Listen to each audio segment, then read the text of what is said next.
easy, but we can always share some ditties. It's just a cup in time. This song doesn't have to rhyme. Life's all of us, not every moment we can be feeling fine.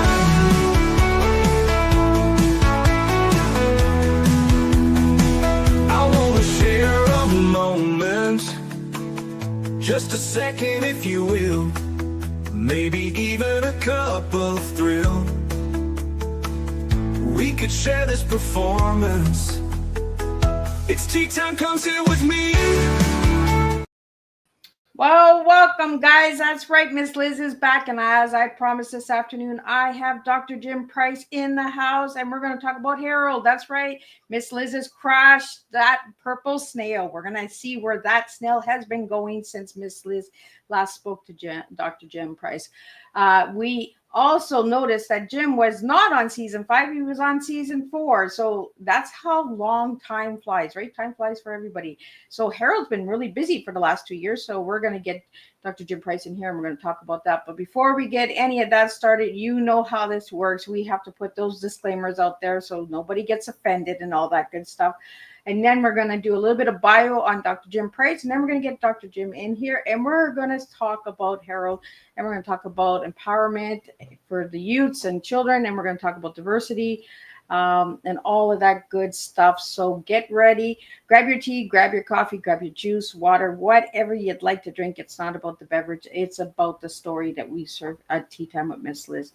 So let's get started with disclaimer. Disclaimer for Miss Liz's Tea Time live show. Miss Liz's Tea Time is a global platform dedicated to sharing real life stories, diverse perspectives, and meaningful conversations that inspire awareness, healing, and connection.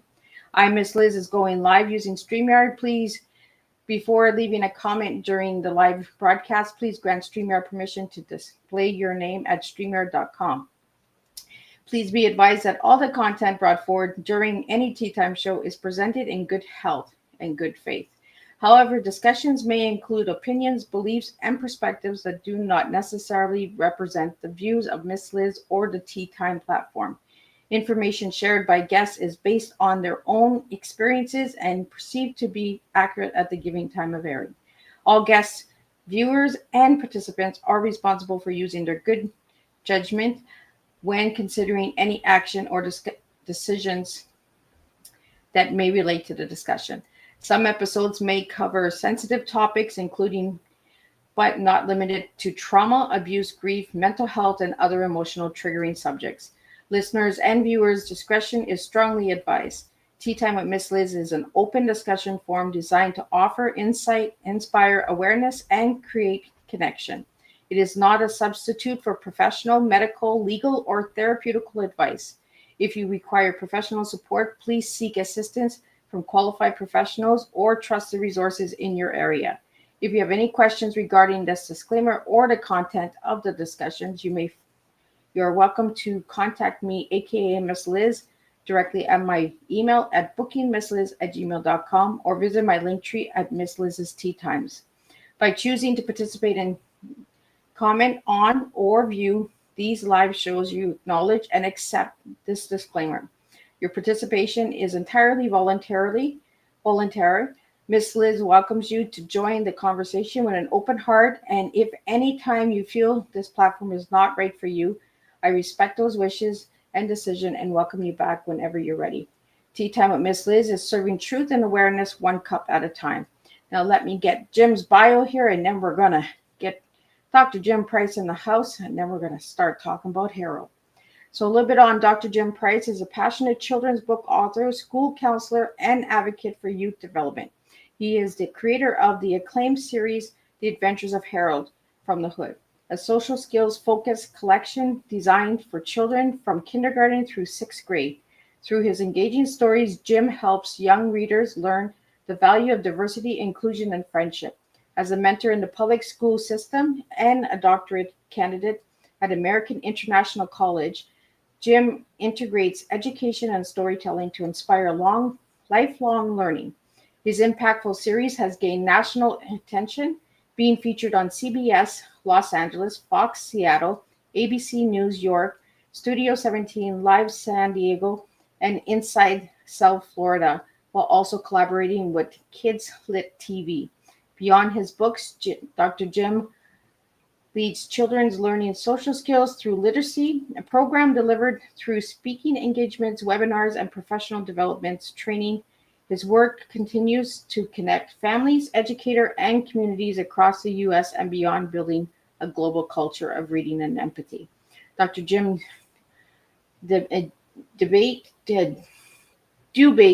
title, I can't say that word. The Adventures of Harold from the Hood, A Trip to the Park, earned the Kingdom Indie Authors Award for Children's Top Book, and has since evolved into an animated cartoon adaptation.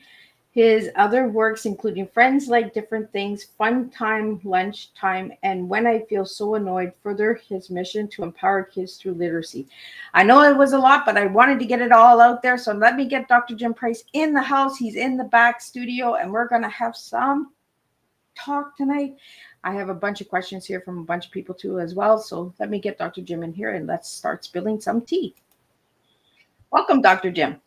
Hey, how you doing, Miss Liz? So blessed to be here, and I'm so glad for your comeback. This is a comeback. You know what I mean? You're doing your thing. I'm so happy for you, Miss Liz. I'm so happy, and to be a part of Teatime again. You know what I mean? You are #1 for season 6, and I am so honored to have you. Like I told everybody this afternoon, Dr. Jim, I would date Harold. He is my type. He's just got that cool look, man. Those glasses and those running shoes. I don't know, man. He's just got my heart. They say that's my type. That's my type. That's a song. So, Dr. Jim, it's been 2 years. I thought it was a year, but it's been 2 years. So what has happened in those 2 years? There's been so much going on. I just came out with a new book, the 4th book in the series, When I Feel So Annoyed. And that's been very good. And that book primarily deals with teaching kids to deal with frustration in a healthy way. Talk about de-escalation techniques, being able to understand social cues, utilizing coping skills and what that looks like for kids who are in that age bracket and stuff like that. So that's been my new release. And it's been well received. And I think, some of the stories that are in that particular story, some adults could use it in terms of de-escalation and stuff like that. So I know I could. A lot of people have told me that, so they would say, hey, that book actually, some adults could actually use that lesson, in terms of, dealing with frustration and anger in a healthy way. So that's been going on. I also just released a new educational activity book, which has a lot of educational content attached to it, and for your kids' educational growth. So it has like puzzles and games in it, all educational content stuff for their educational development. So that's been going on, and I mean, I've just been tremendously blessed, and even in the terms of just having the opportunity to do the animated adaptation of the first book, the award-winning book, A Trip to the Park, having a cartoon adaptation made of that particular book. And that was nice to kind of go through the process, because a lot of the stuff I'm just learn on the fly. It's like I'm learning as I go along. So it was interesting to be able to, go through that process, learn that process, and actually come to a realization of a thing that I've always wanted to happen, which was to see Harold in an animated aspect. So all that stuff has come to fruition with me. And, those are just a few of the things that are happening with the new, in terms of this Harold from the Hood brand as it expands and stuff like that. So Jim, this animated thing, is it going to be like on Netflix? Where is it going to be? Like, where can we find it?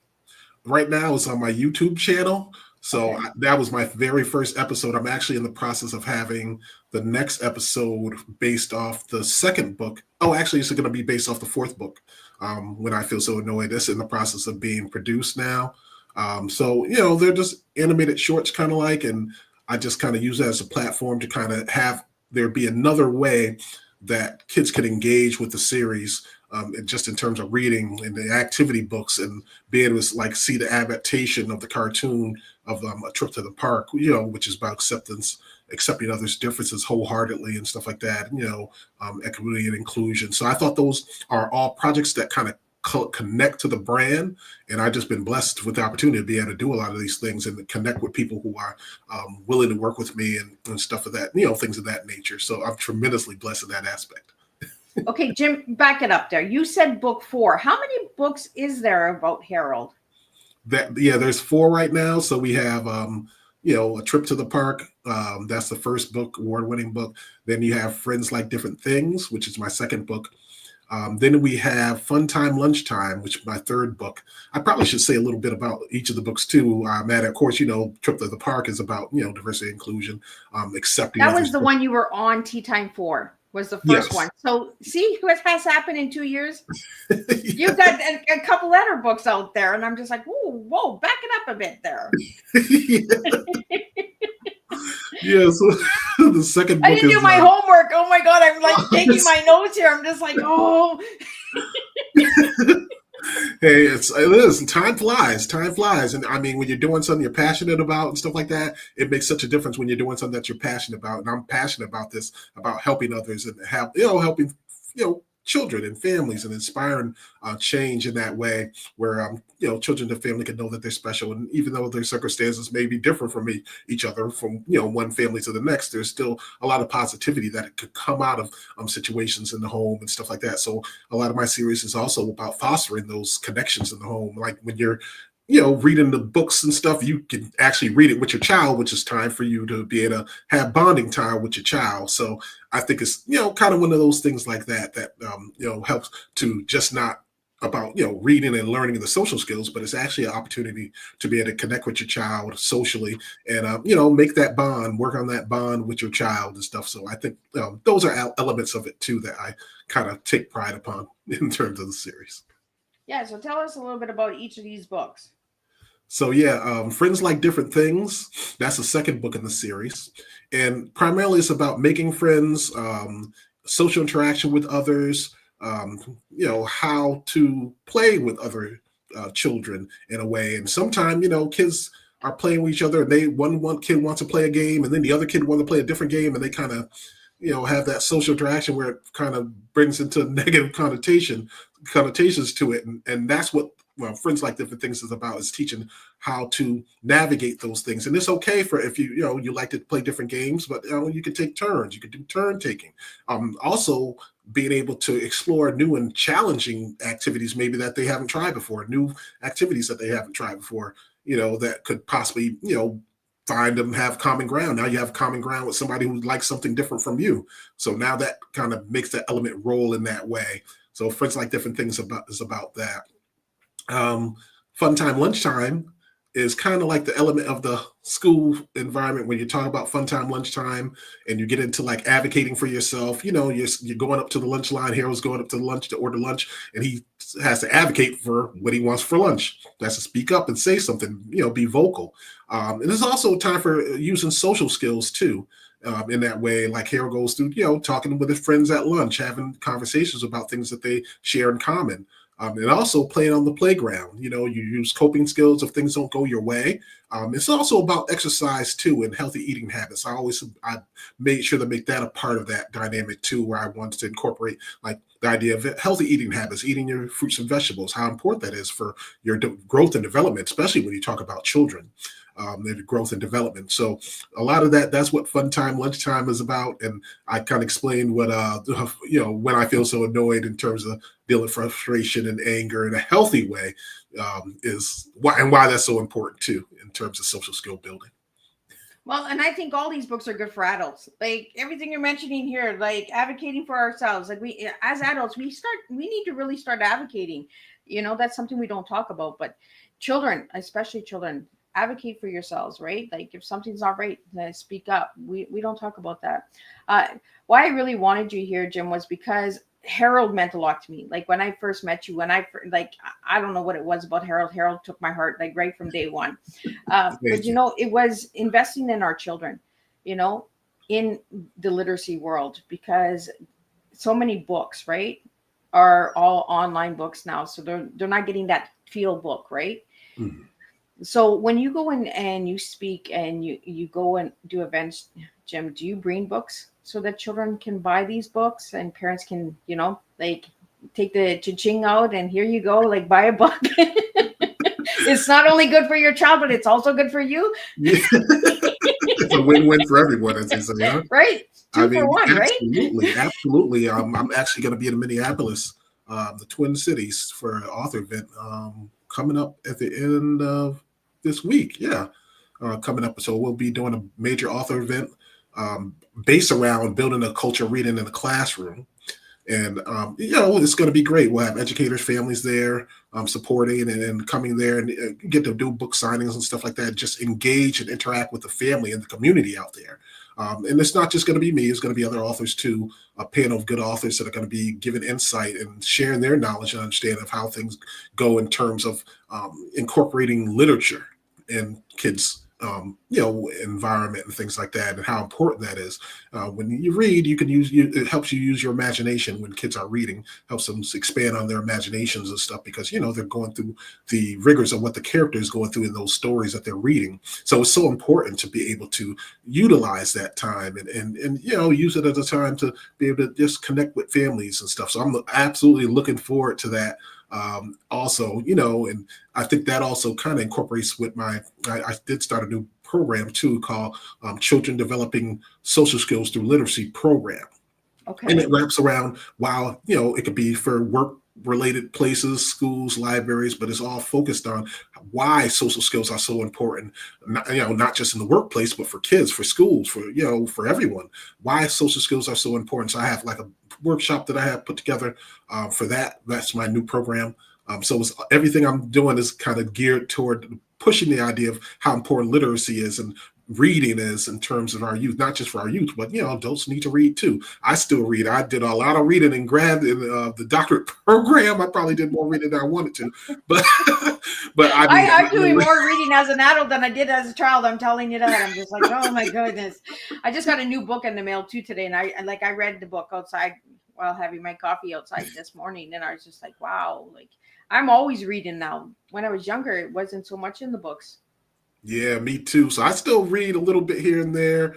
I'm like a history buff, so I read a lot of historical stuff and stuff like that. And just, it's good to expand your mind. And of course, when you're reading that, gets those dendrites going and everything in the brain and go, it sparks some imagination and thought and stuff, like thought-provoking stuff. So, I mean, that's always good to exercise your mind too. People want to exercise their body, but it's also important to remember to exercise your mind too, because, I mean, the mind makes your body function. So if you're exercising your mind through reading and doing things like that, or even just puzzles or whatever, that's very helpful too in terms of like self-care and stuff, which is very important too.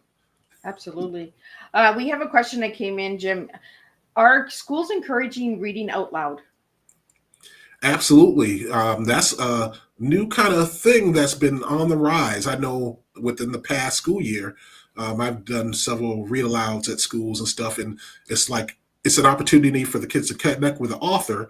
But with my series, I'm able to have them go through a social lesson while I'm doing the read aloud, and then give them time to, ask them questions and have them, ask me questions about the social story in that particular books. And the kids seem like they get a kick out of it, because I have a snail puppet that I use too that was put together for me. So the snail puppet that I utilize that in the read alouds, and the kids really get a kick out of that. I remember one time I was doing my last read aloud before the school year was out. I had a little like stage set up, and I was doing the read aloud, and I had Purple Hero with me and everything.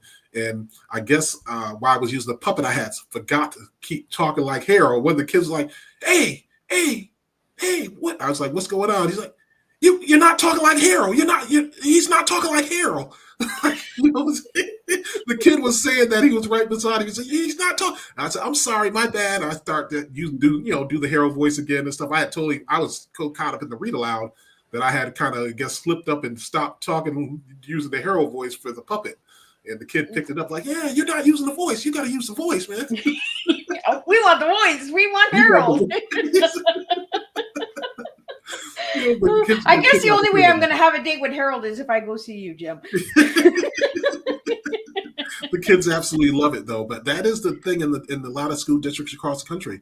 Read alouds are the new thing, and not just in schools, but in libraries too. I've been, done events in libraries and stuff like that, and connected with libraries and stuff to do events like that, read alouds like that. And I think it gives the kids a chance to really connect with the author. They see the book and stuff like that, but sometimes they don't ever really see the author and stuff. And so I think, especially in those kind of situations, it's good to be able to have that opportunity to have the kids to see the author and do the read alouds and have them actually engage with me and see if they really understand the social skill lessons that are embedded within the books.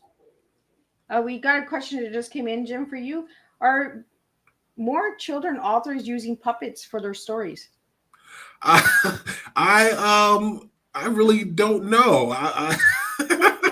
That's a good question, because I see puppets all over now. I'm just like, wait, are they bringing puppets back? Like, because I love a good puppet show. Yeah, I mean, it depends. I'm sure there's children's book authors that are utilizing other things, puppets and stuff like that, and other kind of accessories to help bring to life their stories and stuff like that. I mean, I just like it to use that kind of stuff because, I think for kids, it definitely makes the situation more engaging because now, they're not just seeing me. Now they're talking to Harold too, which is in the book. So, I mean, it kind of makes a difference. But I do puppet shows and stuff too. So I think usually when they have events in this area, and that, like coming up November, we have an event here in Springfield, and that's one of the events where I always do the puppet show. So I do read alouds, but I also do the puppet show too. I don't have puppets to all the characters, but I have the main character, and then I have like made up characters. The other characters are made up, so I can utilize them for puppet shows and stuff. So I mean, it's a good thing. It really gets the kids engaged and gets them excited about the read alouds and stuff like that, and being attentive and paying attention and stuff. So I mean, I would always suggest that if somebody wants to utilize those kind of aspects of things, I mean, I would definitely be one to say, go ahead and do it. Well, for all my listeners out there, if you're an adult, how many people use your children as an excuse to go to a puppet show? I know I do. I'm like, kids, you want to go see a puppet show? And they're like, I'm like, come on. We got to do this. Like, I'm the one that's kind of cheering them on. Yeah. And we did talk about that, Jim, when we did the reunion show. The last one, we talked about doing a puppet show, and that's something maybe we need to bring to tea time is a puppet show. I gotta find me some more puppeteers out there and have a good puppet show for tea time. Yeah, I would be definitely good with that. Absolutely. And Harold, I would get to see Harold. Harold has stolen my heart. So if anybody is looking to get Miss Liz's heart, it's already taken. Harold has taken it. So we have some other questions that came in while I was telling everybody you were coming on Tea Time, Jim. So I want to get those questions out to you. Yeah. I found that they were really strong, empowering questions. So I really want to get those out. So let's start with number one. Your Harold from the Hood series has resonated with so many young readers. What inspired you to create Harold's world and the characters that surround him? Well, that's a lot of that stems bound kind of, because I am a school counselor too by trade. So a lot of that has stemmed from what I see in the public schools. I'm a public school counselor. So a lot of that creation of these stories comes exactly from what I see happening day in and day out with the students and stuff. A lot of them are dealing with trauma at home, dysfunction in the home, a lot of things, mental health. I mean, that's a big thing. And, mental health is really been something that's really came up as something major happening in a lot of the school districts now. But I try to utilize those times to be able to look at what's needed and see what's needed and see what's happening in schools. And a lot of times that's where I get my ideas for social skill lessons, pulling it straight from what I'm seeing at the recess or seeing straight from what I'm seeing at whatever, a situation comes up and I'm like, yeah, you know what, this just happened. And you know what, that might be a good idea for a social skill lesson for a book, so I'm in the environment where I just have a plethora of stuff that I can pull from in terms of social skill lessons. And even though there's a lot of information, it's always challenging to figure out, okay, what will be the social skill lesson for the next book? Like what will be the focus for that particular book? Because there's such a broad array of social skill lessons that could be utilized and taught and could be beneficial to families and kids and stuff like that, districts, school districts, libraries and stuff. So I think for me, that's kind of like where it's at. And I kind of just let my mind go where it goes, uses my creativity, my creative mind to just, let my imagination run. And it's paid good for me thus far. So what encouraged you to get those characters? Like, is it childhood drawings that you did as a child, Jim, or would somebody come to you and say, like, you know what, I need a purple snail in my life? Or actually, it's always like you go back to the backstory of Harold and how his origins, I should say, when back in 2012 when I was doing social skill lessons at behavioral school, and it was elementary then, and I had to do social skill lessons, and a lot of times, the elementary kids have a hard time focusing, paying attention, and staying still, if anything.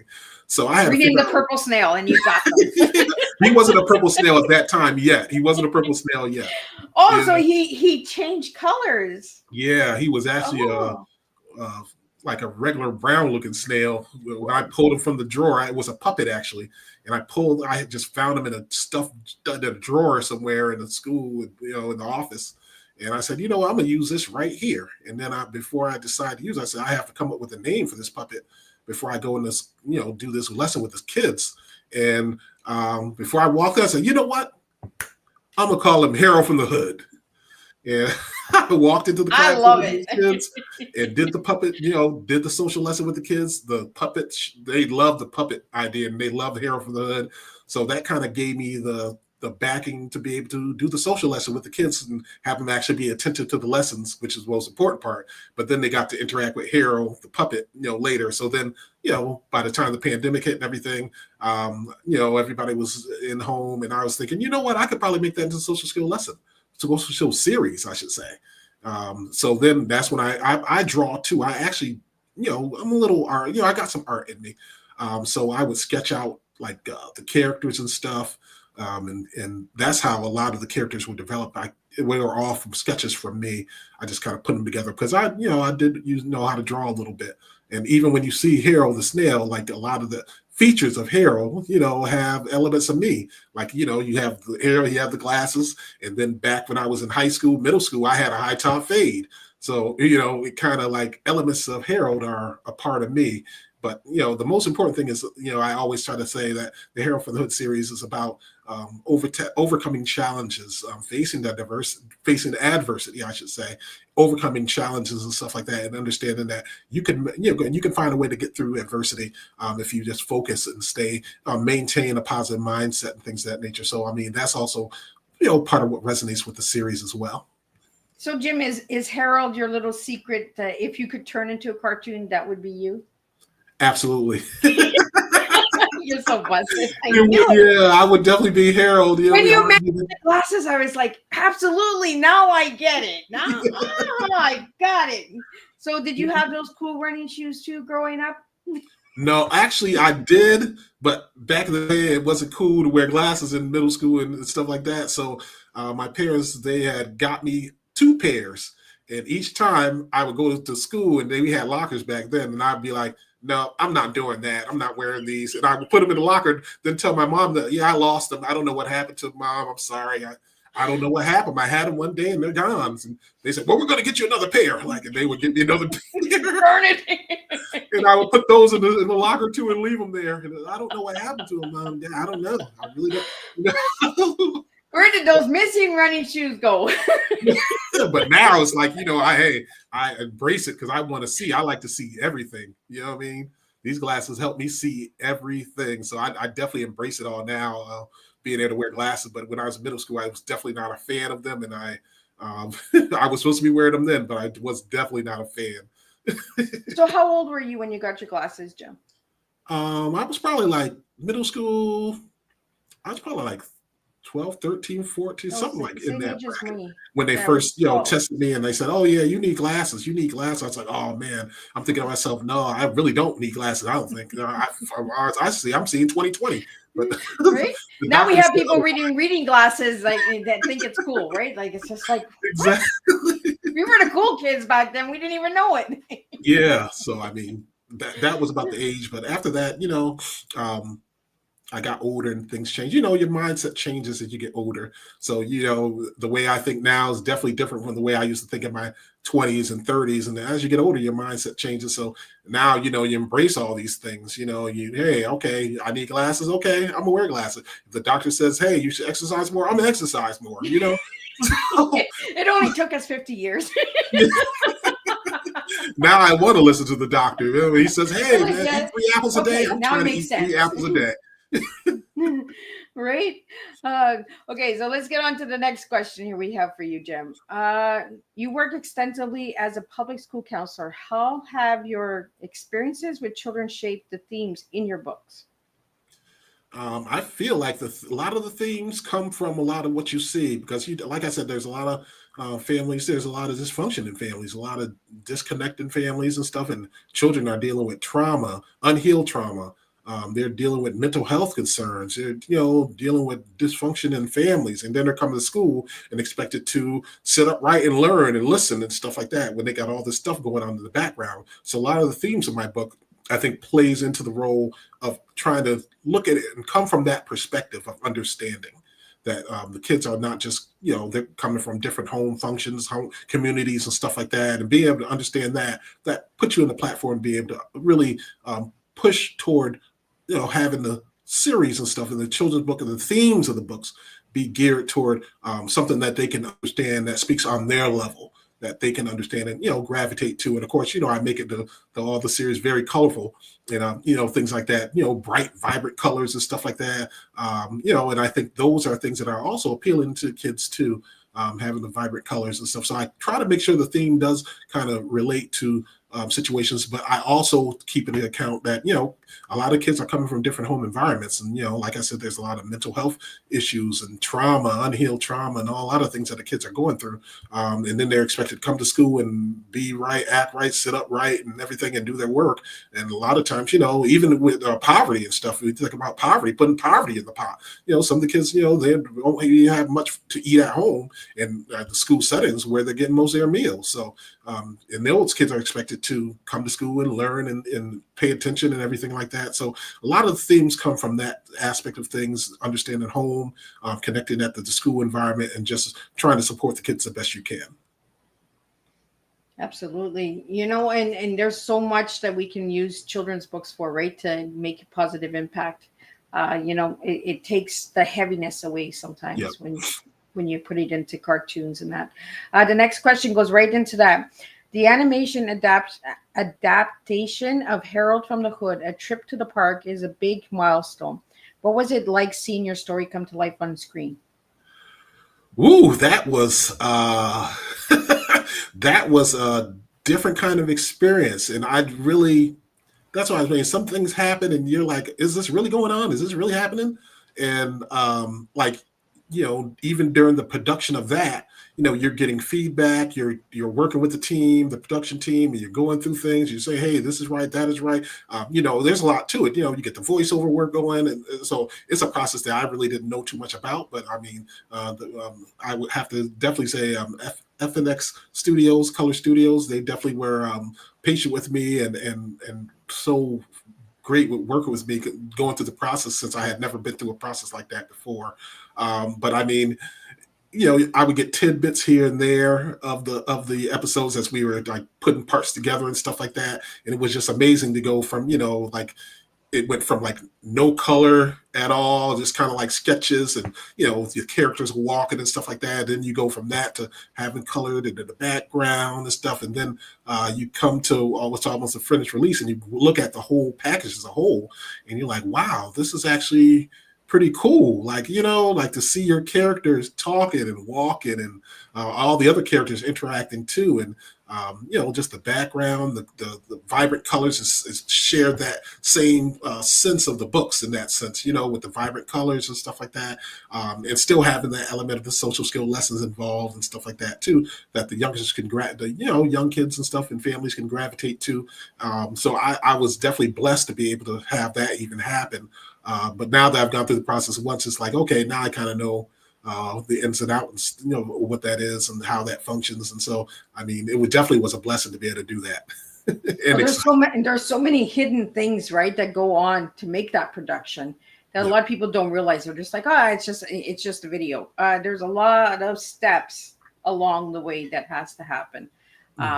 And I like the way that you've shared it, because you shared the black and white, and you shared the color, you shared the process with the viewers and that as well, on your YouTube channel. So if anybody wants, they can go and check out his YouTube channel. We'll get that out at the end of the show and all that good stuff. The next question I have for you is, your newest activity book focuses on empowering kids through social skills and diversity. Why do you think these topics are so critical in today's society? I mean, I always feel like, like when you talk about adversity and inclusion, diversity, and those kind of things. I mean, especially with the climate of the U.S. today and things that are going on, sometimes we lost focus on what's important. And especially when we're talking about having our kids looking at what's going on too. These kids, they're like sponges. They're seeing what's going on with the adults and how they're interacting and stuff. And of course, they're going to be the ones coming up the ladder and being the ones who are making important decisions for us when we're old and gray and, in the older stages of our lives and stuff like that. So, I mean, just seeing the climate of the country and stuff like that, I think it's so important to have those conversations about the importance of diversity and inclusion and things of that nature, and making sure that we are talking about it wholeheartedly. I know a lot of times, people kind of get uncomfortable talking those kind of conversations, but I mean, it's nothing to be uncomfortable about. I mean, we all may have different cultures and values and things like that, but we all say, I always have a heart. We all have a heart. And I think that's so important to remember. So, and at the same time, when you're having those conversations, you might find out that you have something in common with someone else that's different from yourself culturally or something like that. And then all of a sudden you could build on that. And all of a sudden you have a nice friendship going, just because you decide to reach out and try to understand someone else's perspective other than your own. And that's what the whole tea time is different perspectives. And then we just make these beautiful relationships like we have, just having that open conversation. And we need to start having more open conversations. Stop being so scared, right? That goes right into the next question, actually. You often stress the importance of accepting differences. Can you share a moment in your career where you witnessed the transformational power of inclusion? I mean, I think that's one of the things, like, being in the school system and stuff, you get to see a lot of things. And I also work with a lot of kids from special education as well. So a lot of times, like in a lot of these districts, you'll see how the special education department is kind of isolated and put in a different area of the school and stuff like that, where they're not really true inclusion. And I think that's one of the things that, as an example, I could say, at least with our district, we try to make it more where, kids with special needs are included and, at least have the chance and opportunity to be in a classroom that's, the regular classes and stuff like that, and have them have the opportunity to have that experience, and I think that's a perfect example of what I mean when we talk about diversity and inclusion, because you can see that in schools all across the country where special education departments are kind of isolated in the building and separated out kind of, and then the rest of the building, school isn't, and, so I think that's a perfect example of kind of what I mean in terms of like how important inclusion is, because you think about how those kids feel when they're actually being like, okay, I'm being included in these classroom with peers, versus kind of being isolated and put in the classroom somewhere else and kind of just staying there all day, so imagine how that would make those kids feel. They feel like, they're being accepted, feeling like, okay, yeah, I have acceptance here. I'm being included in what's going on in a holistic way.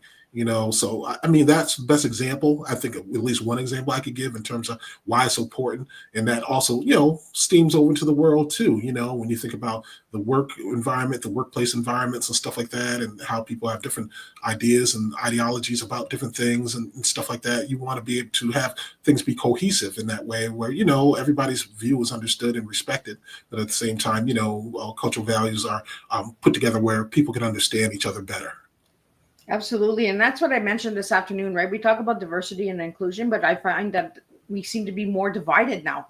Yeah, absolutely. Like we seem to have these boxes, right? And we talked about this when you were on Tea Time the first time, was these boxes, right? Like, okay, you're autistic, you're autism, you're high level, high learner.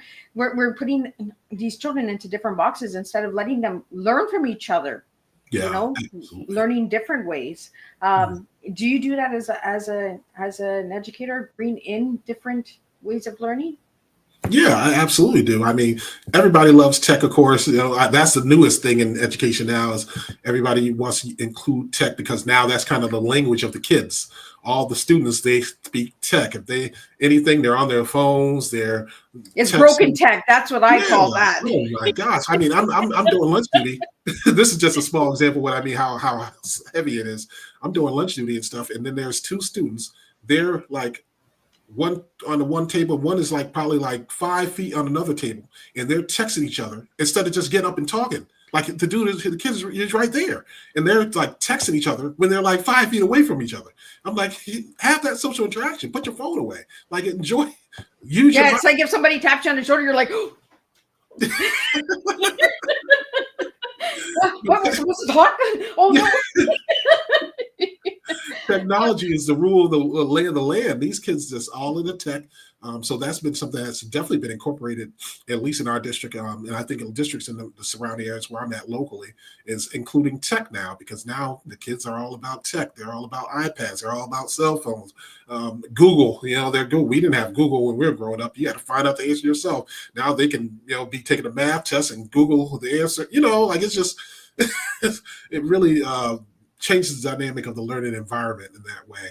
So I think, that's one of the things that has definitely changed in terms of education is how tech has been incorporated, using technology and stuff has been incorporated in terms of, learning lessons, using those learning lessons and stuff like that the kids go through, even with some social skills myself.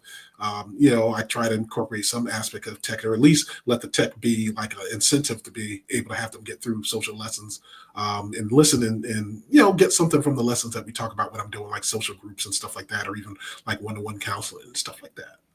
Yeah. It scares me because like I'm trying to even learn the tech language, like, and I'm just like, what are you saying? I'm just like, hey, you forgot a letter, you're breaking it up, or like, are we talking in code, like, like SOS here, or Right. you need help? No, you don't need help. You want to go out? You don't want to go out? Like, it's really hard to understand. So, and we talked about this right at the beginning of the show, right? Is that feel of a real book compared to the audio book, right? Yeah. Have you done the audio book? No, that's something that I actually was thinking about moving on, but there's been so many things happening and projects going on and stuff, but I had thought about doing it. I do have ebooks. I think of 1, 2, and 3, not 4. But I do have ebooks of that, and I think it is good to have, since they're so connected to technology and stuff like that. I think it was good to have that component added to the series as well. So not only do the kids could get the physical copies of the book if they wanted to, they could get e-copies of the book and still enjoy the Hero from the Hood series and get those social skill lessons and engage with their parents or whatever while they're reading it and stuff like that, making it a bonding moment. So I mean, it's definitely an endeavor. But I definitely was thinking about audiobooks too, but I hadn't really tapped into that aspect of things. I'm sure I could now that you get places and you get to know so many people, and I'm always like, somebody knows somebody who knows somebody who could probably make that happen. Let me connect you to that one then. I don't know, connect you to that one. That's kind of like what Miss Liz does, right? Connect the dots, right? Like, where's my thread? Absolutely. We have some more incredible questions here that I want to get out to you because they kind of go into all of the stuff that you do, right? And that's why I pulled these questions out of the ones that were sent to me. The next one that I have for you is, how does your program, Children's Developing Social Skill Through Literacy, integrate with your storytelling to create real world impact? Absolutely. So a lot of times, I mean, we know that building social skills, of course, are the building blocks of how we think, feel, say, and also how we respond in social situations, what our actions are, the choices that we make socially in terms of how we engage with others and how others engage with us. And I think that's the most important thing. Even when you think about business, a lot of time you have to be a people person. If you're doing business and trying to collaborate business with agencies, between agencies and stuff like that. So I think social skills, my program actually combines those elements of that. That's, when you talk about getting away just from the children's books, how important it is to have those social skills, those people skills, to be able to bridge the gap and utilize those skills for good networking for businesses and stuff like that. When you have those networking skills and you have good people skills, people will be more willing to collaborate with you in business and stuff like that. So in terms of that, the program, that's how I kind of incorporate those things in terms of the presentation and stuff like that, and the workshop, and how I pretty much involve those things in terms of how important social skills are. Yeah, when we need to bring those people skills to the table. That's why I said parents go out and buy a book. Like, I have the first one and I got to buy 3 more because my granddaughter actually loves that Harold. Oh, thank you. I'm glad she does. That's one of her bedtime stories when she sleeps over at Nanny's. So, yeah. So I have the first one. I got to get the other 3. I didn't know about the other 3. Now I got to get the other 3, and I got to get the activity book. And for all the listeners out there, go and check out that activity book because it's really cool. Yeah, thank you. So, Jim, what challenges have you faced in bringing diversity and inclusion into children's literature, and how have you overcome them? I mean, for me, I'm always looking at the most. You never want to it's kind of like when I was a kid, and my mom would make green beans, and at the time when I was a kid, I didn't like green beans, and she'd be like, "Eat your green beans," and I'd be like, "I don't like green beans either. I like yellow, but not green." But she didn't force me to eat them. You know what I mean? So it's kind of like, as I got older, of course, I was like, "Oh, green beans are not that bad," But it's kind of like that. So when I'm talking about diversity and inclusion and things of that nature and acceptance of others' differences, I try to do it in a way that's just not like, make you eat the green beans. You know what I mean? I'm not doing eat those green beans. Yeah. You know what I mean? It's more like subtle, where it's more like, it's just not in your face and stuff like that. And I think it makes it that way. It makes it more where, probably be more accepted in that way, where it's not just like a eat your green beans, you better eat your green beans kind of way. It's more like less than that. But at the same time, it is about getting lessons and stuff. And I think that's the most important element, is being able to make sure the social lessons that are a part of this book series are, understood and stuff like that. And that your kids get it, because, just like in basketball, you have to practice. And I always say, when you talk about social skills, you do have to practice them. You have to practice coping skills. You have to practice those social skills, social interactive skills. So practice makes perfect. As long as your kids continue to practice those social skills, practice them at some, point, they do, hopefully they do stick. A lot of times when kids are in turmoil and their emotions are running high, it's sometimes hard for them to make good choices in those situations because their emotions are running so high. So it's just so important to incorporate those ideas of how social skills are important, and, have them practice those social skills. And, at some point, those social skills hopefully stick, and they can make better choices when social, interactions happen that maybe not totally agree with. There's a lot of things, social interactions that I don't agree with. I'm like a New York Yankee fan, but I live in Springfield, Mass. A lot of people don't agree with that, but you know what? I really don't care. Go Yankees, man. That's what I like. You don't have to like it. We can care to disagree. Yeah, we could. Yeah, exactly. That's the thing. We can be carefree and disagree, and and that's just what's wonderful about our world and stuff. People can have their opinions and stuff like that. And share their ideas and stuff. And I mean, especially when you talk about the kids, that's where it starts at. It starts at the first social group or first social interactions that kids have, is, of course, in the home with their parents and stuff and siblings. That's where it all starts, and then expands out into the communities, into schools and stuff like that. But that's where it really starts from, is in the home. So, I mean, starting with your kid early and being able to work on these social skills and teach them the coping skills and things that they need to navigate the world that they're going to be going into is so important. It's so important. Yeah, absolutely.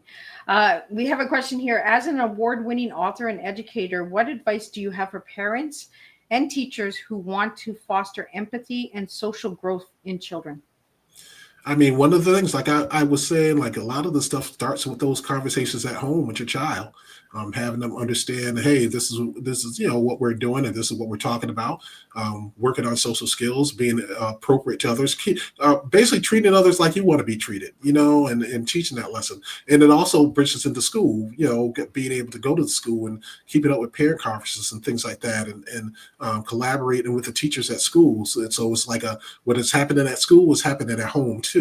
And a lot of times when you do it like that and you're incorporating honest dialogue with your child and trying to have them understand those aspects of how important it is to, make healthy choices, make good choices. And of course, how bad choices can lead to bad outcomes. Having to understand those things is so important. So for me, that's how I kind of incorporate those ideas and try to make it so, it's like, parents can understand, supporting the families at home, supporting them, understanding that they have the support of the school and stuff like that. It kind of makes for a good dynamic where the child could definitely be good and grow up and have nurtured the good social skills.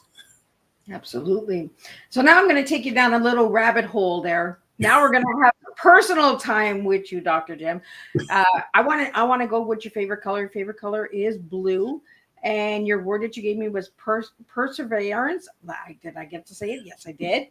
And then I'm going to talk about your tea. And so we're going to throw it all into one big rabbit hole. And then you're going to give us a little bit on why blue, why perseverance, and your tea that you gave me. Let me see. Let me pull it up here. Like I said, you guys are going to see papers and pens this year. Miss Liz is getting older. Hey, we all are. It's like, where's the book, right? So your tea that you gave me was overcoming adversity, living in your purpose, and the youths are the future. So give me a little bit on the blue, the perseverance, and the tea that you gave me. The color blue, I've always liked that color. I don't know what it is about blue, man. I mean, it's either going to be blue or green. Green is the money, and blue I think that was the color you gave me the last time was green. I got to find my old book where you were in.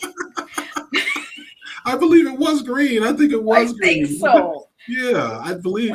I mean, blue is just kind of like, is a color where you think a lot. Well, for me, I think about the ocean and how the ripples, like, I have been on a cruise and stuff like that, and I was able to see how beautiful the water was and stuff like that. And it just made me think about blue and like you're refreshing yourself, like you're going through a period of refreshing yourself, reinventing yourself, stuff like that. So the blue kind of resonated with that. And the others, as far as like the perseverance, of course, we talk about making it through adversity, challenging situations that can be challenging and difficult, like I lost my father not too long ago. And so, that was a lot to go through and work through and stuff. I still, have feelings about that too. His birthday was just July 20th, and I did a little celebratory thing to, celebrate his legacy. Then, let some balloons go with my daughter and everything like that. So, it's doing little things like that. You persevere through situations that can cause pain and suffering and stuff like that. And you turn it into something positive. In terms of the second one, I remember the second one was the power, standing in your power. Oh, yes. Yeah. So, I mean, that's about like where I'm at. Sometime in life, you're trying to find your way. You're trying to find what you're supposed to do when you're here. What is your purpose, in that sense. So sometimes it takes a little while to find that, and you go through a lot of struggles and a lot of situations and stuff like that help you kind of go through what you need to go through to be able to find that purpose. And then once you find that purpose, so for me, that purpose is inspiring kids worldwide to be the best that they can be, the best version of themselves that they could be, and understand through self-care and understand their self-worth that they are valuable, they are loved, and they're capable of doing great things in the world. So that's kind of like where the purpose comes from. And in terms of the last one, it's kind of for our future. Kids are, yes, absolutely. I'm talking about we get old and stuff. I told you, right? I'm like, we're giving our ages away here. Yeah, but the children are our future. I mean, they're the ones they're going to be given the torch to move things forward after we're kind of older and in our things. I was just talking about that with my sister the other day because I mean I turned my age, and I was getting letters in the You got mail. a good age. That's all I'm going to say to everybody. He's got a good age. It's a good age, guys. I was getting letters in the mail from AARP, and I'm like, oh man, what is that all about? Like, no, it ain't time for that now. Come on now. I was like, oh man, we got to put that mail away. We're gonna stuff right somewhere else. Not for another 10 years. Like, come on, get over there. Yeah, we gotta move back on that. I was like, they really sent me something on AARP?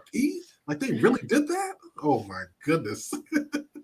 But right? our kids are the future, and that's that's why it's important for them to learn the social skills, because social skills do last a lifetime. So when they're nurtured social skills when they're a kid, those are things that are going to stick with them through the rest of their lives. So I mean, that's kind of like where it's so important when we talk about the kids are our future, and why I picked that one. Absolutely. And before we wrap it up, before you give out all the information of where people can find you, I got one last question for you, and that comes from Miss Liz's Golden Heart. Give me a moment in your life that made a difference to you. A moment. There's many moments in my life. Only one. But I think I gotta pick. You know what? There was a moment, like I used to play basketball too, and there was a moment that kind of resonated with me. And one of my basketball coaches that was knowing I was struggling a little bit at that time in my life, and he said to me, "Don't worry." He said, "Adversity is something that actually makes you go stronger, so that when you get to where you're going, you'll appreciate it more because of all you went through to get there." And that's something that has resonated with me over the years. And that was told years ago. I was probably in my, much younger than what I am now. But that's something that's always stuck with me and resonated with me. So I think after that, I mean, it seemed like things really turned around and got my focus back to where it needed to be. And, who would ever imagine all this time later that I would even graduated with my doctorate, So, I mean, it really just something that resonated with me and stuck with me over the years. And, and sports teaches you, working together with others, teamwork and stuff like that. So I think for me, playing basketball in my younger days definitely helped me to shift my attention and shift my understanding of, even that in that way, socially, how to navigate a lot of things. So I would say that for me, that was probably one of definitely an important time. So was that a school teacher or coach or something? Yeah, basketball coach that I had. Yeah. Makes sense because you're an educator, so it had to come from somebody who taught you. Yeah. That's how he got into the school system, guys. You listen to the coach. Yeah, you got to listen to that coach, or you're not going to play. You'll be on the bench if you don't listen. Absolutely. So, Jim, where can people find your stuff? Where can they get these books? All of that good stuff. Yeah. So first, I always like to use my website as my main hub, and that's jimpricebooks.education. Once again, that's jimpricebooks.education. That's my website, and that's like the hub for all my books, the activity books. You can even catch the animated, episode there, the adaptation there. My books are also found on Barnes & Noble online, Amazon online, Walmart online. So that's where pretty much all the books are at. But I usually like to use the main hub of my website as the easiest avenue. You just, jimpricebooks.education. And that's like the hub for everything, my activity books, all four of the books. I also started blogging too. So I have a blog that I started not too long ago. So I've been putting together stuff for that too. I already have my first blog put out, but I've been working on some other stuff with that too. So, I just put my hand, I keep myself busy and keep my hands in a lot of things, and I'm having fun while I'm doing everything. I'm absolutely having a blast doing everything I'm doing in terms of being an author and being able to inspire youth wherever, worldwide in that sense, See, I'm a little rusty. See, like I was like, oh, where do I find this? Thank God I got all of this all over here. The boom, boom. Oh, okay, there we go. So again, for everybody who would like to know more about Jim or get his books, activity books, all of that good stuff, check out jimpricebooks.education. It is on the screen for all of the people that are watching the video. If you're listening to the audio, you're gonna have to wait to the end of the show to hear it. So that's just the way Miss Liz is gonna work this year. We're gonna bring it right to the good old end. Well, really want to thank you, Jim, for joining me and being the first guest on season 6. Let's see how many we get out there. Miss Liz has 75 books, so let's see if we can get 75, maybe 76. We don't know, right? Yeah. So any final words, Jim, before we leave? Hey, I always say, first of all, I appreciate you inviting me to your show, Miss Liz. I know we've been, collaborating on some things and been in touch and stuff like that. And I think it's fabulous that you have decided to come back and bring your show back. I mean, it's a lot of people need inspiration. And when you talk about some of the topics that you talk about, those are inspiring topics that people really, can use and stuff like that in terms of helping them think about their lives and healing, especially when we talk about how mental health is such ravaging a lot of communities and stuff like that. So, I mean, your show is definitely inspiring that way. So, I just encourage people to remember self-care is so important. Sometimes we're so wrapped up in everything that we forget about taking care of ourselves. So making sure you take time out to do something for yourself is important. Self-care is so important. That'd probably be the most important point. Well, thank you so much. And it was a pleasure having you back. And let's stay in contact, and let's not make it so long next time. But we will be back for tea time. That's right. Miss Liz is in full force again. So Thursday, 3 p.m., 7 p.m., we have 2 incredible shows coming, 2 incredible more topics coming. So you check out, if you haven't subscribed to Miss Liz's YouTube channel, go over and subscribe to that. If you'd like the audio version, you can go to Spotify, Miss Liz's Tea Times over there as well. Just Google Miss Liz's Tea Time and you're going to find me. Miss Liz is all over the place. I really want to thank you, Jim, for joining me. I want to thank all the listeners out there. Special shout out to a couple of new faces that I see here. Thank you for joining. And thank you to the people that are on Instagram, LinkedIn, Facebook, YouTube, all of those good places. And later on, Jim will be on TikTok in just a few moments. So that's where we're going to be going. So we have a lot of different surprises going on this year on Tea Time with Miss Liz. And I really just want to thank everybody for tuning in. And I will see you guys all Thursday, same time, same place. And we'll do this all over again.